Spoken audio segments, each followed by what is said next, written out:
Hi, welcome back to my YouTube channel. By now you all know me, but if not, my name's Mario. I put out videos primarily on clinical research, on occasion on personal finance, and one day I hope to put out some travel videos. Today's video, I'm going to cover entry-level clinical research associate interview questions. I'm going to cover the top 3 things you should do to prepare, the top 3 areas you're going to get asked questions. So before I jump to that, I want to remind you, as always, to please smash that like button and to also subscribe to my channel if you haven't done so already. So without further ado, what are the top 3 areas you should cover in your prep for an entry-level CRA position? Before I do that, I just want to quickly mention that when I say entry-level CRA position, typically CRA positions aren't completely entry level. Most people applying to a CRA position will have some form of coordinator experience or clinical trial associate experience or some other clinical research experience. So the first question that you're going to get, and this is almost at every interview universally, is tell me why you're interested in this role and why at this company. You should spend a lot of time understanding your why. Why are you looking to become a clinical research associate? And also, why are you applying to this particular company to become a clinical research associate? And make sure your answers are well thought out.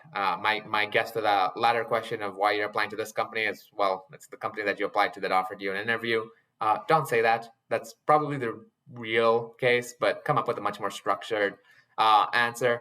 So I'll just give you a sample answer from my scenario. So if you're not familiar, I was a lead coordinator at Stanford, and then I was looking to enter into the CRA position, and I was applying at a small biotech startup. So when I explained my why, I said, the reason I'm looking to become a clinical research associate is because I have extensive understanding of clinical research from a coordinator level. I feel within my academic setting, I've sort of reached my peak. I'm currently managing a team. I'm familiar with recruitment of subjects, the data entry process, regulatory submissions to the IRB. However, I am not as familiar with what goes into the overall clinical research process from the sponsor side. And I'm super excited to apply to your company specifically because at a smaller company, I'm going to get more exposure to different departments and be able to be utilized quickly and learn all about the different facets of clinical research. So the reason I'm looking to transition now is because it's the logical next step in my career from lead coordinator at Stanford to an entry-level CRA position. And I really feel that I could add value to your organization based on my knowledge and based on how quick I can get up and running. So that's a sample answer to why clinical research associate position and why at a specific organization. The next thing you should know is your clinical research basics. So you should be familiar with terms like GCP, ICH, NDA. All these things should mean something to you. If not, I highly recommend Googling for clinical research acronyms and becoming familiar with them. So if you're not familiar, GCP, Good Clinical Practice, ICH is the International Conference of Harmonization, NDAs are non-disclosure agreements. You should become familiar with all those acronyms. You should also become familiar with things like the 1572, the delegation log, etc. And you'll be asked questions like, what is a 1572? What is a delegation log? The questions will come at a fairly basic level at an entry level position, but you should know all of those basics that go into clinical research. Another thing that may happen in this particular case is you'll be given a scenario, and typically with a black and white, right answer, wrong answer. So I'll give you an example. As an example, you are a clinical research associate, you've just arrived at a site, you've picked up your first patient chart to monitor. What is the first thing you should look at? That has a very clear, defined right answer. The first thing you should look at when you pick up a patient chart is the informed consent form. You want to make sure that the subject has consented to you looking at the chart, has consented to the trial. So you should review the informed consent form.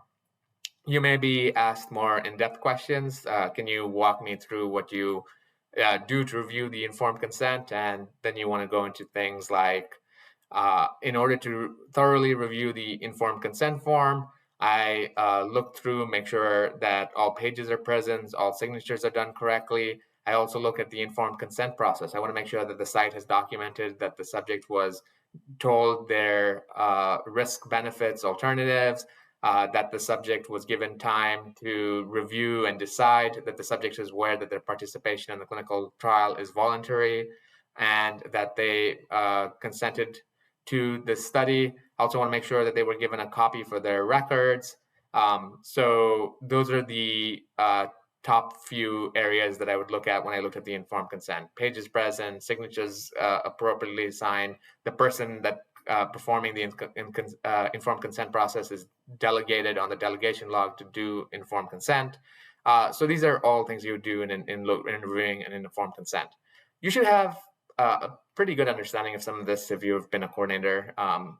If you were a coordinator, you probably were involved in either reviewing informed consents or the consent process itself. So you'll be familiar with that. As a clinical trial associate, you may be a little less familiar with that, but you should have some of the basics down. As I say that, I should have mentioned up front, these questions are going to be geared somewhat to your level. So if you're coming in as a clinical research coordinator, you're probably going to be asked things more geared to that. If you're coming in from a clinical trial associate background, you'll get things asked more toward what a clinical trial associate would know. Do not lie, do not fake experience, be honest, be upfront. It's not in anyone's best interest for you to land a position that you are quickly then let go from because they found out that you faked your interview. Unfortunately for clinical research positions, there's been a history of people making up experience, etc., and then being let go promptly upon getting the position. You could probably use my YouTube videos and pretend to be an experienced oncology CRA. I covered things like rhesus, TNM staging, all these basics that a experienced oncology CRA would know. But then you'll actually be asked to go on site and review things like tumor measurements. And while my video will get you through the interview, it won't actually get you through the day-to-day of the job. And so just know that. Be very upfront and honest. Don't make up experience that you don't have. I would almost feel that goes without saying, but there's a history of people doing that just to try and get their foot in the door. Somebody will give you a shot, and just know I applied to hundreds of positions before I got my first clinical research associate position. That's probably going to be your case too. You'll get frustrated and say, why is no one giving me a chance? It's probably a little bit easier currently just because there's a lot of need in different places and there are a lot of bridge programs for CRC to CRAs. That said, it's still going to be difficult. So just be aware of that. So other than the basics of why you want the position and the basics of clinical research, the final thing that you should be able to answer are different scenarios. What would you do in different scenarios? This is going to be a test of strengths, weaknesses, how you handle situations, etc. So I'm just going to pick one scenario, talk about it, but I would say spend a lot of time on thinking through different scenarios that you may encounter as a clinical research associate. If you've been a coordinator, it should be easy because you have experienced some of these, and you may get asked this question in different ways. Some of them may present you a scenario and ask you what you would do, or somebody may ask, tell me about a difficult situation that you encountered in your role as a coordinator or as a trial associate, or to tell me a time where you had a disagreement with someone and how you resolve that.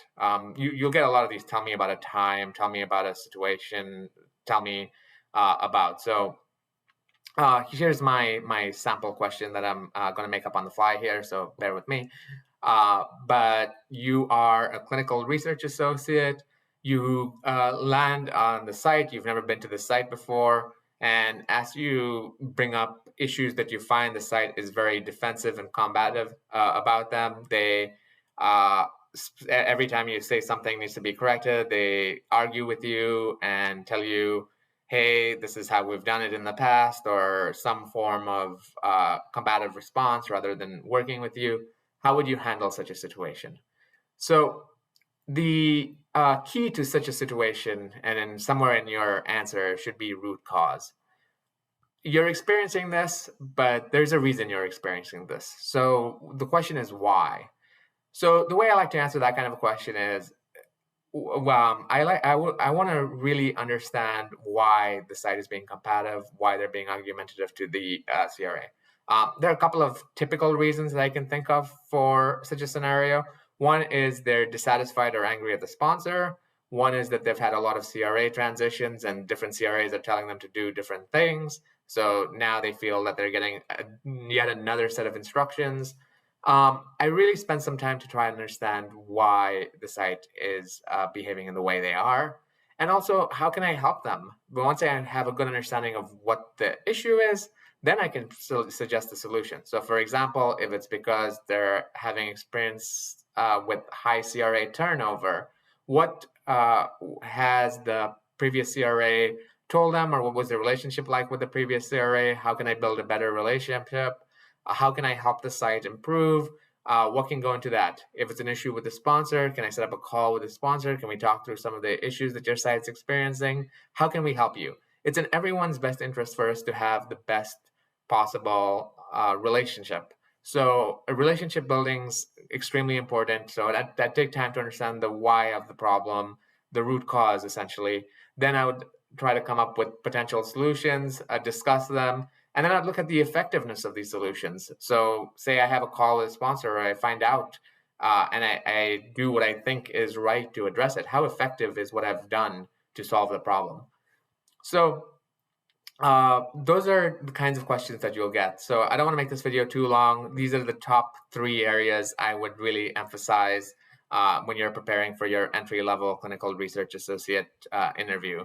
Know your why, know your clinical research basics, and then know what you do in different scenarios. And if you Google around, you'll probably find some of the typical questions asked by different CROs or different sponsors. Glassdoor is a great source for interview questions.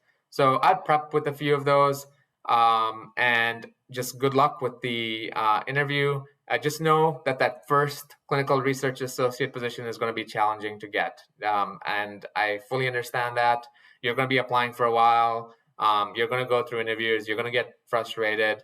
And sometimes even that second position is challenging because I took on a role initially that was a hybrid of monitoring and in-house CRA type work. And when I applied to a CRO, the person said, we don't think you have as much of an in-depth monitoring experience as we'd like. Interestingly enough, I was turned down from that position, and then they called me back and said, we've reconsidered. After I got turned down, I said, hey, we had a great interview.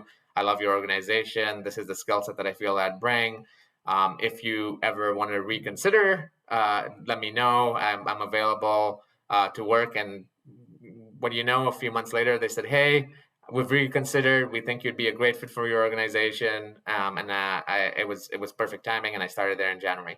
So things like that do happen, and good luck with your interviews. As always, if there's anything you want me to cover, please list it down in the comments. And also, just a quick reminder, if you haven't already done so, please smash that like button, and also please subscribe to my channel. We are now just crossed 300 subscribers. If you're not aware, the goal is to get to 1,000 subscribers by the end of 2021. Thank you for all your support, and until next time, have a great day.